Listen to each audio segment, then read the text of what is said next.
Okay, so in chapter 9, we dig into cost curves in earnest, if you will. And again, chapter 9 is business and the cost of production. And again, cost, obviously. When we talked before about cost, I made a reference to the supply curve sloping upward to the right.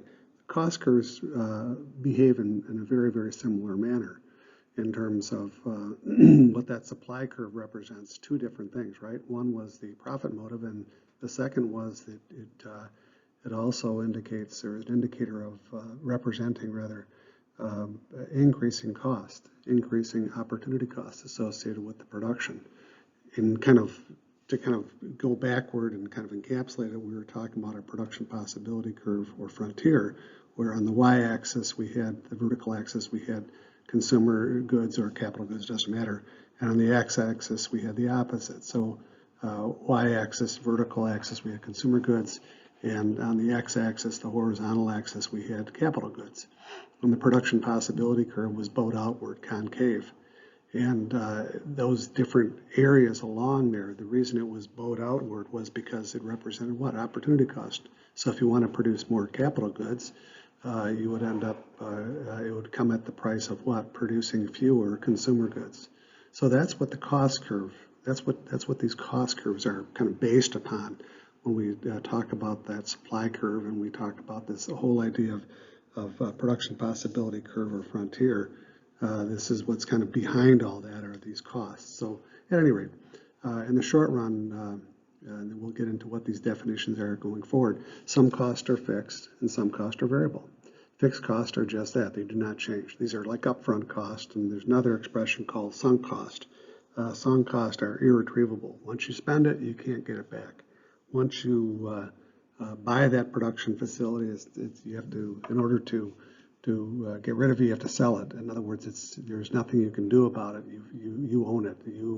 If you have a lease, if you have like a lease agreement, if you have for a building and you're paying $2,000 a month for that lease, you've got a contract for that lease going forward for 5 years. For the next 5 years, you have to pay $2,000 per month. That would be a fixed cost.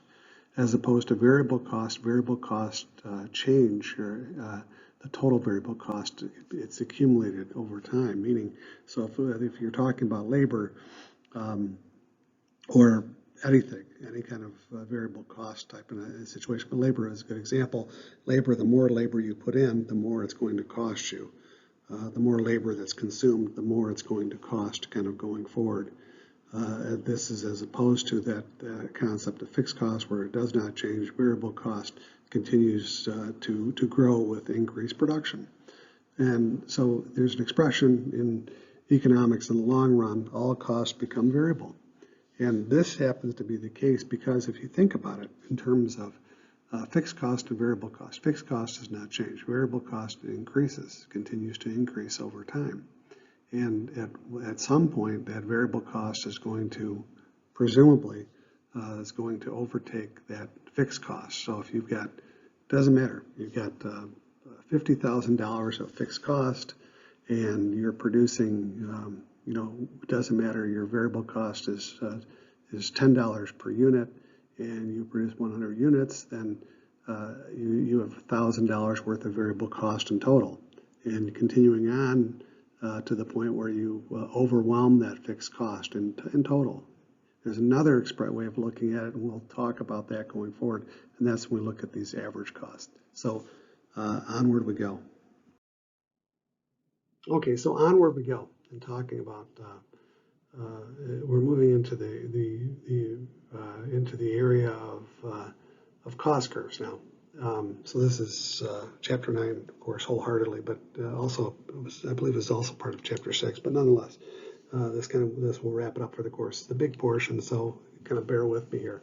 So on cost curves and the production function, diminishing returns. Diminishing returns are very, very straightforward. Our example that we used in class would be something on the order of you've got 4 hours to study. You've got 4 chapters to study for, and you get through the first 3 chapters of studying and it takes you 2 hours. So you're flying along.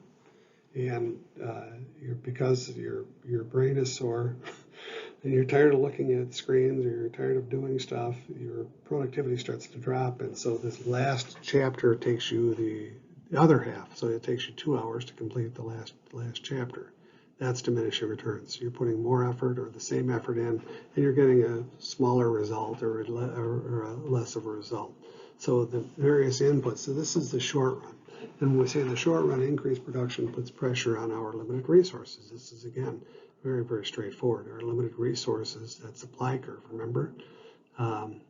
Moving upward to the right. The two reasons it moves upward to the right. One is the profit motive. Secondly is because of the, to produce more of something, you're going to be producing less of something else. It becomes more costly.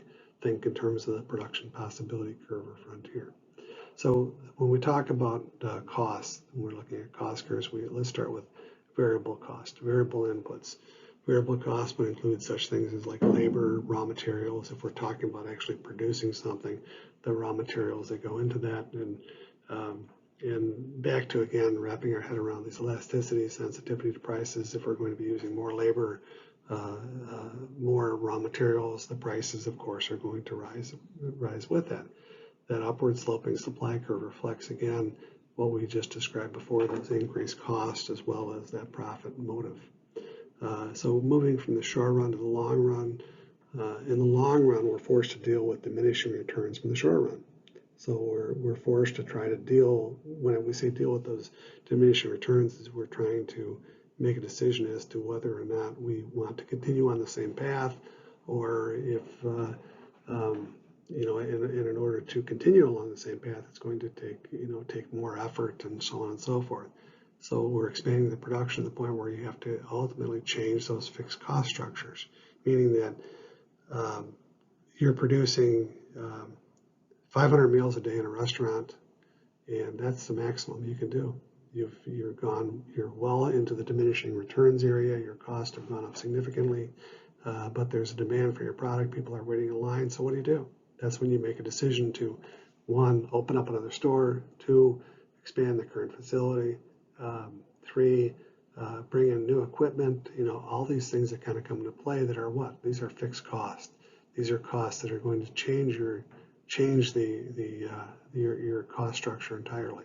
So speaking of costs, we talked before about variable cost, and so on the right, we've got a picture of our total variable cost, and we typically just call it variable cost, meaning that if you're producing more of something, you're going to incur more variable cost. If you're producing more cars, that means that it's going to cost more labor. It's going to cost more in terms of the steel that goes into the vehicle and so on and so forth. Those are all variable costs. And we say, in this case, we're using car analogy, old one anyway, meaning this was from many, many years ago. But the idea, of course, is that there's 10,000, we're looking at its cost, the variable cost is $10,000 per unit. And what that means is that for every unit that's produced, you incur that cost of what? $10,000. So you're producing, the more units that you produce, the more variable cost. That's why it slopes upward to the right. Average variable cost is that if you just take the total number of units, the dollars by the number of units, you get that $10,000 per unit. So that's why it's the average variable cost is flat in this case. It's just representative of that. We'll talk more about that going forward. So that's variable cost, total variable cost, and average variable cost. Total variable cost sloping upward to the right, average variable cost being a flat line going across. So strictly speaking, there are 2 types of costs, but actually there are probably 3 types of costs. And what those costs are in our variable costs, in this case we're showing fixed costs, and there might be something called mixed costs that are, in part, they seem to be fixed costs, but they change over time. They can change over time. Anyway, we won't go there. So we're just going to say variable cost and fixed cost, right? So on the left, we show our fixed costs. This is our total fixed cost. Fixed costs don't change, right? In this case, we are investing $2 billion in fixed costs to produce a new vehicle. And so that has not changed. Whereas on the right, we're looking at that average fixed cost, and that's the overhead. We're spreading that over the number of vehicles that are being produced. So the first vehicle off the line, say that we're producing theoretically that incurs all the fixed costs that's out there. So that one vehicle that cost, the variable cost was $10,000 and the fixed cost was $2 billion. So it's $2 billion, $10,000 is that first vehicle. And so you're putting the variable cost and the fixed cost together. So the more vehicles that you produce, well, of course, you're spreading it out over more vehicles until you get to this 1 millionth vehicle, and that's breaks down to about $2,000 per vehicle at that 1 million mark. And the expression that we use is called asymptotic. Asymptotic as we're approaching zero. So keep that in mind. So average fixed cost, we're spreading it out over vehicles and it approaches zero. The more production we have, the closer it gets to that zero, that asymptotic zero. That's the expression. So again, we're on to chapter 9, but anyway, short run versus long run. The short run, we have to cover our variable cost. So long as we cover our variable cost, we continue producing. The question, of course, is why is this? It seems kind of counterintuitive, but think about it. You have a restaurant and you've got lease expense of $1,000 a month, and you're stuck in that restaurant with this lease agreement over 5 years. So that means that for the next 5 years, you have to pay $5,000 a month. You can't get out of it. That's a fixed cost. You can't break your lease. We're making the assumption, but the point again being is that you've incurred this cost and you can't change it. It's a sunk cost. You cannot change it. You cannot alter it in any way. It's there and you can't get rid of it. All the machinery and equipment that you have, the fryers, the grills, and so on and so forth. These are all fixed costs. Washers, dishwashers, etc. These are all fixed costs that they're not easily set aside. You can sell them, but anyways, that's neither here nor there. Point is that they're there, and it's a sunk cost. You can't get it's irretrievable. So this is why when we say that in the short run, so long as you cover your variable cost, plus $1, we'll say, marginal. So you cover your variable cost plus $1, then you keep operating. Meaning that you keep, so long as you can pay for your employees, cover your payroll, cover the cost of your raw materials that you're producing with, so long as you can cover those costs, you keep operating. The reason is, again, your fixed cost is just that, it's fixed, it's sunk cost, you can't change it.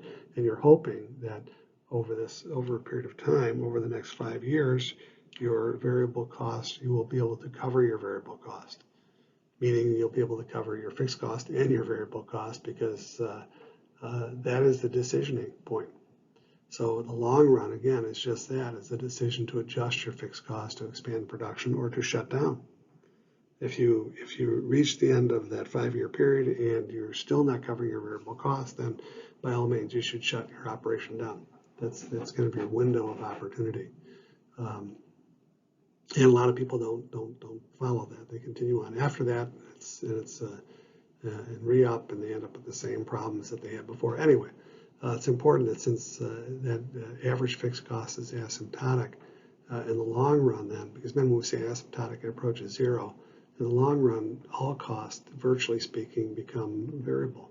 So remember we were talking about that before in the previous piece when we were looking at the $2 billion and that fixed cost, and it breaks down at the after 1 million units, it's down to $2,000 worth of fixed cost, and so it's virtually disappeared. It's virtually gone, right? So this is when production beyond that is just covering your variable cost is really what it is, and that's the idea, is that the fixed cost disappears, right? And again, I already said this before, but I'll repeat it. It's important since the average fixed cost is asymptotic. In the long run, all costs become variable. And that's our representation here, where that average variable cost is on the bottom, and the next line up is our fixed cost. So our fixed cost approaches that average variable cost. Our average total cost is the whole average variable cost plus the average fixed cost. That average fixed cost is disappearing entirely, and it becomes what? All variable cost. All right. So in this next grouping, what we're looking at is a production function. And we've already kind of introduced cost, variable cost, fixed cost, et cetera. So we're going to step away from fixed costs, we're just looking at the variable cost, and our representation on the production side is the reverse image of what variable costs look like. And this is what's called the production function. And this is, we're setting aside dollars, we're taking the dollars out. That's what costs are. Costs are monetizing this production. And this production, in the y-axis, we got the total level of production, and on the x-axis, we're looking at labor. So we're disregarding fixed cost for the moment. We're just focusing on labor. It could be any of the productive resources or any combination thereof, but we're just looking at labor in this case. So when we talk about diminishing returns in terms of the production function, we have different types of diminishing returns. Average should start with marginal, but we'll just say average returns, total output divided by total input. Marginal returns, the change in total output divided by the change in the total input. So again, when we're talking about marginal, it means one more unit. So our representation here, our picture of this production function, this hump-shaped curve, this upside down U in essence, right? That's the variable cost flipped upside down into this hump-shaped production function. So we're focusing on our inflection points when things start to change directions. So if we're looking at diminishing marginal returns, what happens is that it's at the steepest point of this production function, sloping upward, and after this point, it's starting to bend downward. It's not going down negatively, but it's increasing at a decreasing rate is really what we're saying. So what that also means is that if you look at the bottom portion below the production function, that's a total physical product on top, and underneath you'll see the breakout with marginal physical product and average physical product. So that first point of inflection when we reach diminishing marginal returns, that's the high point so far as marginal physical product is concerned. Moving rightward, still upward, is that marginal physical product is beginning to drop until, of course, it's continuing on to the point where our average, we reach the point of diminishing returns for our average returns. So diminishing average returns is our second point of inflection. So we're decreasing at an even more rapid rate when we get to that average physical product. That's the second inflection point. So that's the top of the average physical product, and it's also the point where marginal physical product crosses that average physical product. Think about it in terms of baseball average. So your overall average, you're batting 300, which is pretty good. So every 10 times at bat, you get 3 hits, which is, it's worth several $1 million a year for a professional baseball player if you're a full-timer. Anyway, even if you're a part-timer, I suppose in some cases. So your average is 300, and you go into a series, into a weekend series, and you bat, you average 4 for 10 over that series, so you're batting 400. That's going to increase your average by a certain portion. So that's when the marginal physical product is increasing. Your average physical product is also doing what? Increasing. So long as your marginal physical product is above your average physical product, that average physical product will be increasing. Even though it's gone past that point when we're looking at diminishing returns of that, the marginal physical product, your marginal returns are are diminishing at that point, moving rightward. They're still above that average physical product. Once they drop below that average physical product, both average physical product and marginal physical products are reducing. So you're batting below 300. You're batting 300 average, and the next series you bat 250. It's going to do what? It's going to reduce your overall average. So that's the point, is that we're talking about, is that where diminishing returns moves from marginal returns to average returns, diminishing returns, to total diminishing returns. Total diminishing returns occur when the marginal physical product actually reaches 0. You're actually crossing that x-axis. It's not to say it won't continue on after that, it certainly does. But that is at the top of the total physical product curve. And then moving rightward from that, of course, we reach the point where when average physical product goes to zero, when total physical product goes to zero, your average physical product will also be at zero. So an example of this. Anyway, cost curves are U-shaped product curves. First, we have increasing productivity, then we have where we have falling costs. Second, we have decreasing productivity and rising costs. So this is the flip side of that. Product curves are inverted cost curves. Product divided by labor, marginal physical product, average physical product, total physical product. First, there are increased productivity, and then there are declines, and that moves into diminishing returns when they start to decline in each of those categories. Marginal physical product, average physical product, and total physical product. So real world example is something I mentioned in class already, but I'll bring it up again. China 50 years ago was, maybe even 60 years ago, was well over 50% agricultural, meaning that most of the people in China were living on farms. And so what China saw that was that you had, say, a farm of, you had a 50-acre farm with 100 people living on that farm, working that farm, all done manually. And you're well past the point of diminishing total returns even. You're way past that. Especially when you consider like an American farm, probably a 100-acre similar farm might be 1 or 2 people that are working on that farm full time. So that's much more productive, obviously, than 100 people working on a 50-acre farm, right? So the point is that China said, okay, we are well into the area of diminishing returns, so we've got to fix this problem. So what do? You start pulling people off the farm. So what do? They moved millions, tens, if not hundreds of millions of people into cities, which is again why you've got cities in China that are 10, 20, 30, 50 million people. It's just unreal, the scale of the size of those cities in China.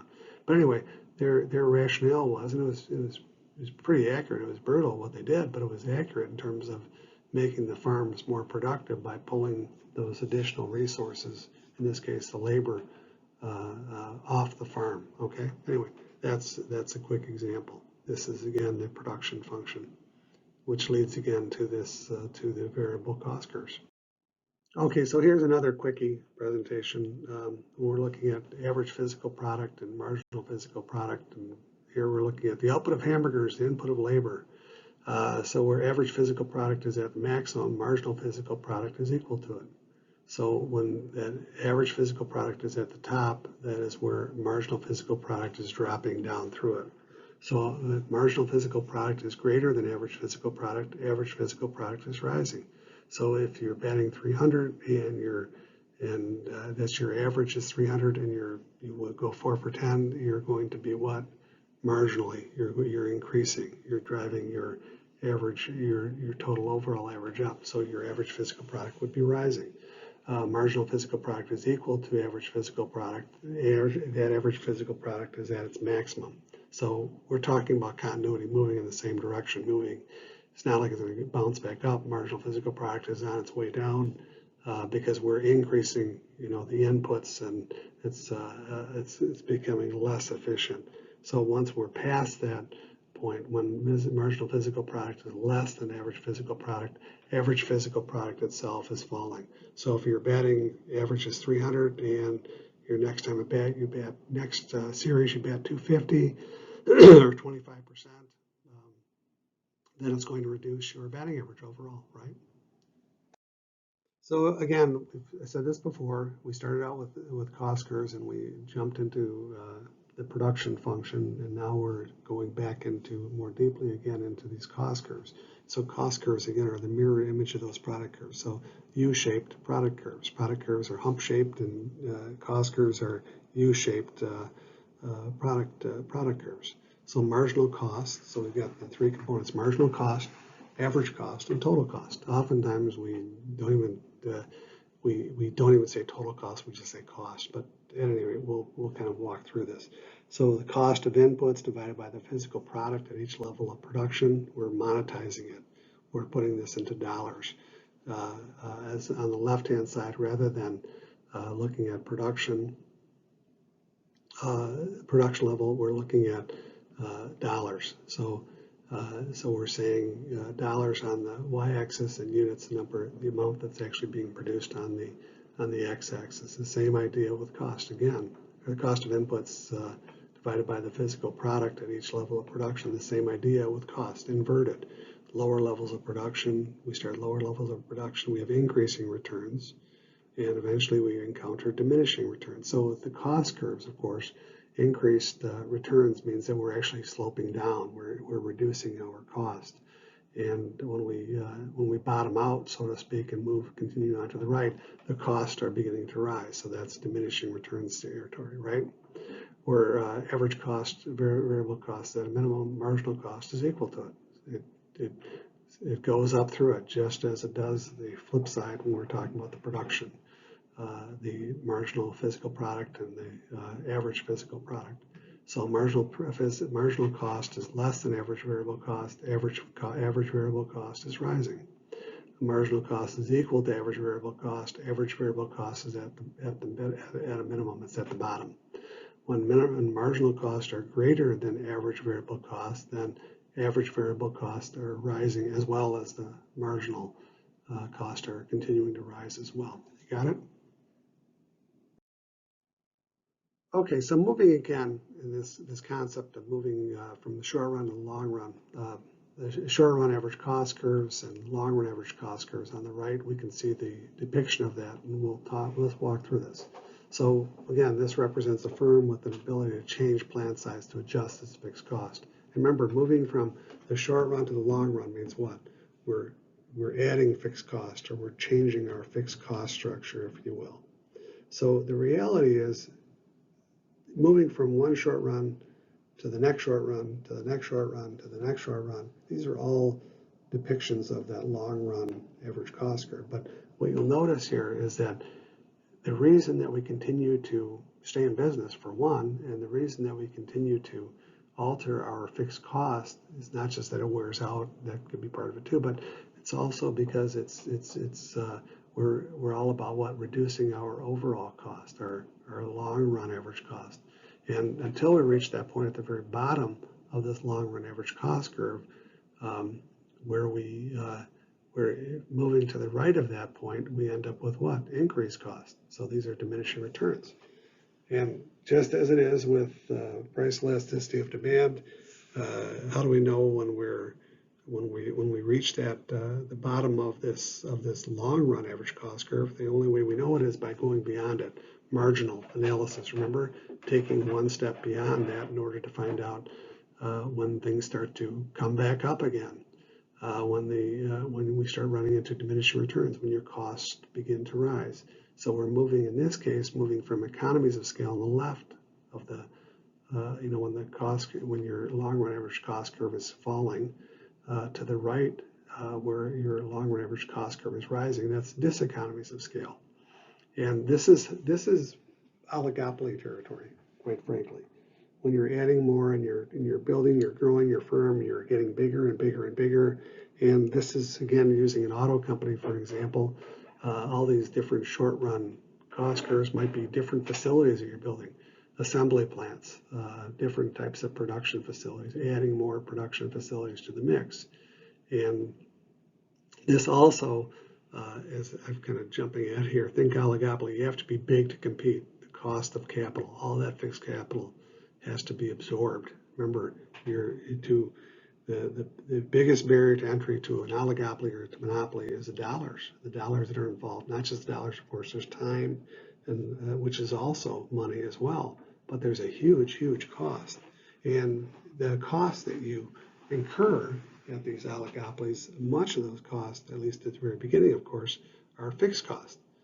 And so you've got to be big enough in order to absorb all that fixed cost. You've got to be producing enough units to absorb all that fixed cost. So there's something else called the minimum efficient scale, and that's, of course, is at the very bottom of this long run average cost curve. And our example is the Ford Rouge complex of going too far. That's the example, moving into this diseconomies of scale piece, if you will. So the Ford Rouge complex was huge. It was it's in Dearborn, Michigan. It's a very large facility, and the idea was that Henry Ford, the senior Henry Ford, the guy who started the company, right, He did not like having to depend upon suppliers for different parts, different components going into vehicles. And his thought was the more that he could control, the better off he would be. The more he could ensure that there would be quality controls. And it makes sense. I mean, it sounds completely rational. But the problem was that he passed this minimum efficient scale quite a ways. He didn't even realize it. They didn't even realize it. Ford didn't realize it until they actually get their cost structures together, which would have been probably 10 years after they actually started the Ford Rouge complex. It really got up and running. They started to get a handle on their costs. It took quite a while. But anyway, they'd gone well past it from the economies of scale side, moving into the diseconomies of scale. And so the way you rectify that, of course, is by what? Making yourself smaller. So they ended up selling off portions of the Ford Rouge complex because they were making their own glass, they were making their own steel. So they were selling off a lot of that manufacturing part of the company. Anyway, so if you don't invest in, here's the takeaway. The other side of this problem is that if you don't invest in if you don't invest enough in fixed cost in particular, then your average costs are going to be too high and it's not sustainable. Example of this is Studebaker. Studebaker was a major automobile manufacturer, or I don't know if they made trucks or not. I guess they probably did. But anyways, a vehicle manufacturer in South Bend, Indiana. And they were in operation basically, we'll just say from 1910 through about 1960. And for Studebaker, that was their short run. Because what happened was that they reached the point where their costs were starting to rise. Variable costs were rising because they were not investing enough in fixed cost. They weren't building enough factories. They weren't adding enough machinery and equipment. They weren't modernizing. And they reached the point where they said, okay, if we do, in order to compete, we're going to have to invest a certain amount, not just in money, also in time and, material, all the other things, but money is really what it comes down to. And they made a conscious decision. They said, nope, we're not going to go any further. We're shutting down. Because they, of course, had reached the point where they were not able to do what? Cover all of their cost, right? Anyway, that's an example. So again, when we were talking before about that, the long run cost, and we're looking in this case at increasing returns, and we reached the bottom of that of our cost curve, if you will, and then after that, our diminishing returns. Just another case, another situation, looking at it that way. So costs are on the rise. That's diminishing returns area. So the next thing we're looking at is productivity. Productivity, it's something that it's kind of hard to get our head wrapped around. We understand what it is. We've already kind of talked about diminishing returns and all the things that go along with it. We're studying and we're more productive, and for the first 2 hours where we get through 3 chapters, and the last hour it takes us 2 hours to get through 1 chapter. We're diminishing returns, we're reducing our productivity. Increasing returns, that's increased productivity, of course. So here's an example of how we measure productivity. It's very straightforward, very simple, but it's something that's used. It's in practice by the Bureau of Labor Statistics when they talk about labor productivity, for example. So in this case, we're looking at lug nuts and the connection between those lug nuts and productivity. Lug nuts, of course, are those nuts that go on your wheel hub to attach your wheel to the vehicle, to the wheel hub. And anyway, so we're producing lug nuts in this factory, and our hourly compensation of labor, our hourly rate is $20 per hour. The physical productivity of that labor is 100 lug nuts per hour. So we simply take 20 divided by 100, and that gets us our unit labor cost. How much should each of those lug nuts being produced, how much labor goes into the production of those lug nuts? Each of those lug nuts, 20 cents. So if we have an increase in productivity, so increasing returns, right? Same hourly compensation of $20 per hour, but we actually increase our physical productivity, the amount that we're actually producing, from 100 to, with a 10% increase, 100 to 110, which reduces our unit labor cost by 2 cents, going from 20 cents down to 18 cents per unit. The last column, we're saying that there's an increase in the price of our labor, going from a 10% increase in the price of our labor, going from $20 up to $22. And the physical product, the original physical product didn't change from 100. So that, of course, drives up our unit labor cost by 2 cents up to 22 cents per unit that's actually produced. So when we talk about this productivity gains, here's the question again. How do productivity gains get passed through to the consumer? Pretty straightforward question. And really what we're saying is that initially, of course, is that if you are a producer and you increase your productivity, you increase your efficiency in your production facility, are you going to pass those cost savings, if you will, onto your consumer in the form of lower prices? No way. You're going to spread it back, share the wealth back with your productive resource mix, making sure that you're covered too as the entrepreneur, right? So how does it ultimately get to the consumer? And that's through our invisible hand of competition. Someone sees that your business is doing very well, and they want to find out what it is, and basically it's designing the better mousetrap. You copy. That's the what do they say about copying, it's a greatest form of anyway. The idea is that you're copying that process because it works. Really, is what it comes down to. So you copy that process, and this goes through a few different iterations until you finally reach the point where someone says, "Hey, you know what I can do? If I reduce my prices going to the consumer, I will be able to increase my market share." Because remember, it's all about revenue. And assuming we are in the elastic range, again, if we reduce prices, we're going to be increasing our market share, and as a result of which, it's going to be more profitable for us. So we do that, and this is that invisible hand coursing, making its way through this market segment, if you will, in producing lug nuts. And so ultimately, what we're saying is that that productivity gain is ultimately going to be reaching the consumer through this competition, through this invisible hand of competition. Okay, so in this last example, we're going to walk through this. Take a little bit of time, won't take much, but our objective here is to reach that break-even point. We're trying to get to the point where we're trying to absorb all that fixed cost. All the fixed costs, we've got $2 billion in fixed cost, and we're saying that each vehicle